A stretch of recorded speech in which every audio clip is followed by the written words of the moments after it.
Assalamualaikum warahmatullahi wabarakatuh.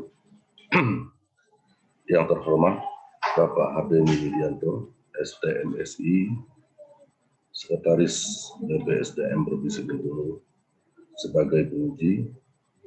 Yang terhormat Bapak Untung Putrajaya, MPD, sebagai pembimbing saya, pembimbing pada kelompok 1. Yang terhormat Bapak Dr. Andes HM Rizal, MSI, sebagai mentor yang merupakan atasan langsung saya, juga sebagai pelaksana tugas Sekretaris Dewan Perwakilan Daerah Provinsi Bengkulu.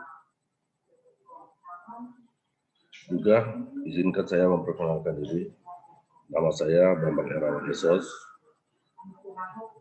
Saya bekerja di Sekretariat DPRD Provinsi Bengkulu pada Kasubag Fasilitasi Pengawasan.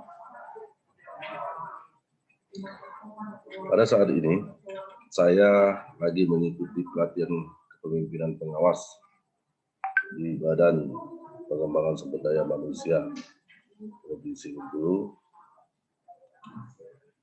itu merupakan Angkatan 1 tahun 2021. Dan sehubungan dengan hal tersebut, saya lagi mengerjakan rancangan aksi perubahan kinerja pelayanan publik sesuai dengan OPD, yaitu pada Sekretariat DPRD Provinsi Bengkulu.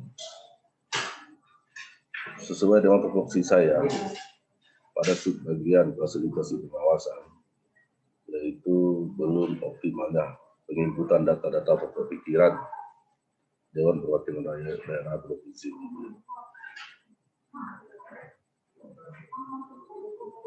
Sesuai dengan aksi perubahan ini, yang melatar belakangi yaitu dalam upaya mewujudkan visi pembangunan pemerintah daerah Provinsi Bengkulu tahun 2021 yang tertuang dalam RPJMD Provinsi Bengkulu tahun 2016-2021, yaitu terwujudnya Bengkulu maju, hebat, sejahtera, bermanfaat, dan berdaya saing tinggi.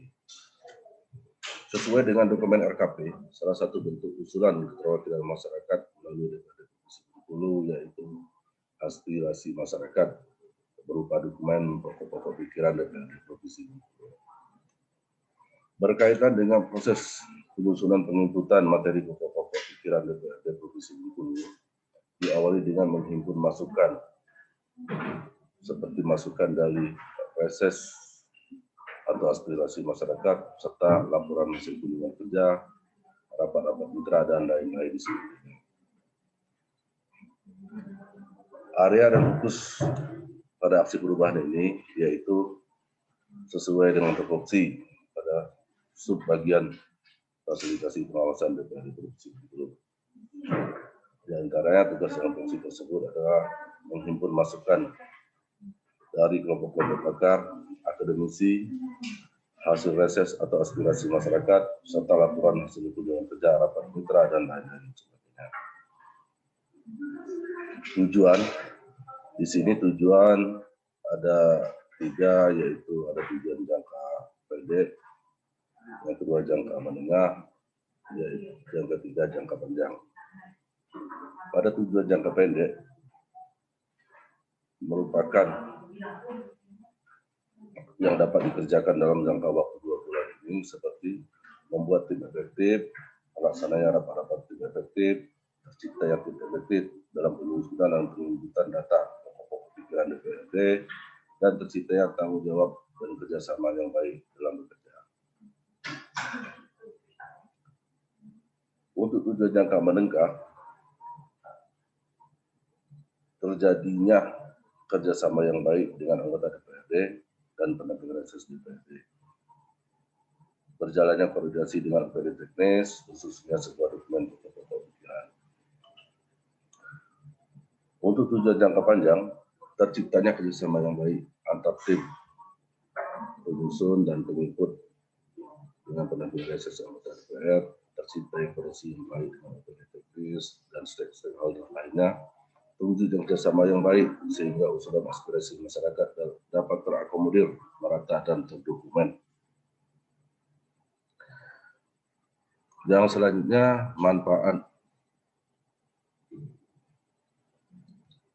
Manfaat dapat juga dijelaskan terjadinya optimalisasi dan tanggung jawab kinerja pegawai, terjadinya koordinasi yang baik dari seluruh stakeholder, tersampaikan aspirasi masyarakat, pembangunan dapat berjalan dengan merata pada setiap dapil anggota DPRD, terus ada yang dokumen pokok-pokok pikiran DPRD. Yang selanjutnya adopsi dan adaptasi dari hasil studi lapangan, yaitu diantaranya adalah peran kepemimpinan inovatif, penerapan manajemen mutu dalam pengawasan dan pengendalian pelayanan publik, pemanfaatan dan teknologi, pengawasan yang berjenjang, berkala, dan evaluasi kinerja. Selanjutnya struktur organisasi.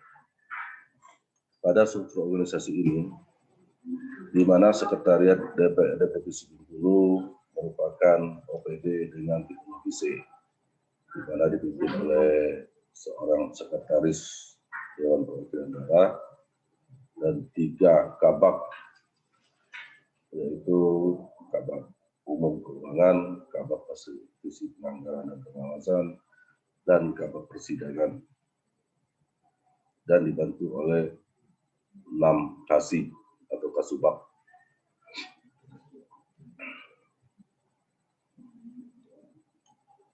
Selanjutnya, kondisi kinerja pelayanan pada saat ini.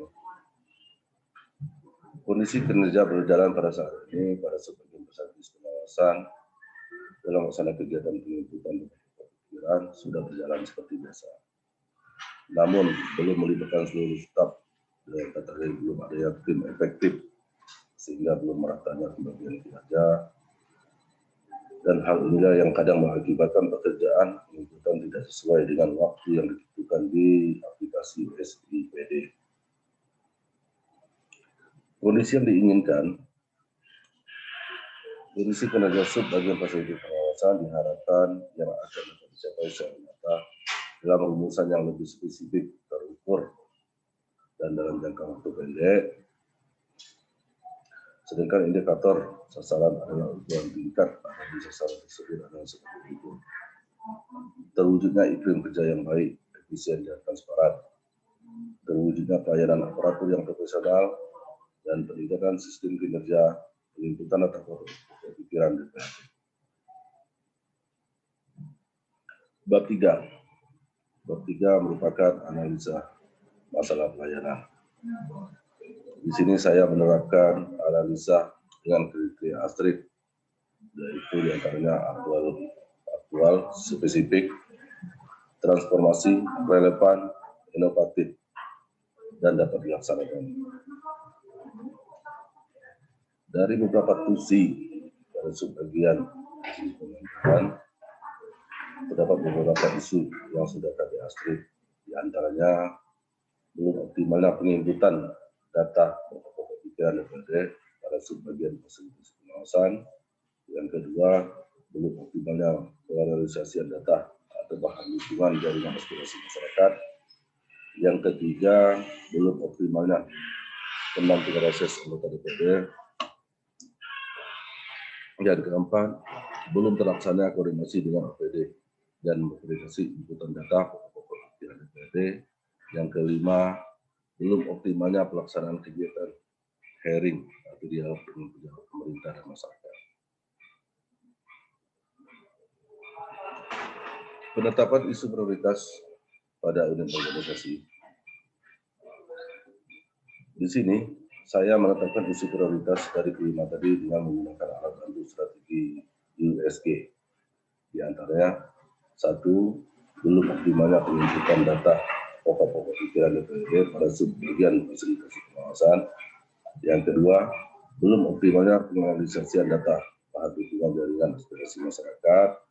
Yang ketiga, belum optimalnya pendampingan reses anggota DPRD merangkum aspirasi dari masyarakat. Dari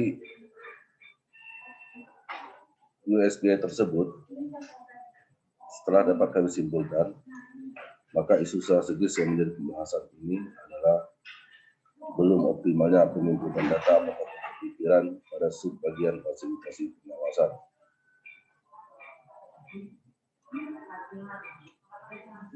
Analisa permasalahan kondisi saat ini dan penyebab permasalahan. Pertama, kurangnya pemahaman staf pada bagian fasilitasi pengawasan dan pendampingan reses akan pentingnya usulan aspirasi dari masyarakat. Yang kedua, kurangnya koordinasi dengan anggota DPRD Provinsi Bengkulu. Yang ketiga, kurangnya koordinasi dengan otoritas teknis.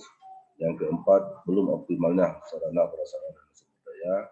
Dan yang kelima, belum terlaksananya tugas dan fungsi pada bagian fasilitasi pengawasan.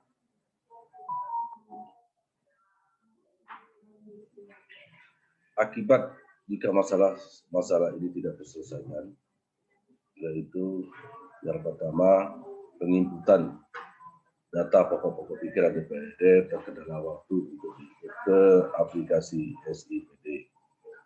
Yang kedua, tidak tersampaikannya aspirasi masyarakat melalui DPRD. Dan yang ketiga, dalam verifikasi usulan DPRD, teknis tidak berkoordinasi dengan anggota DPRD dan staf sekretariat bagian penginputan data.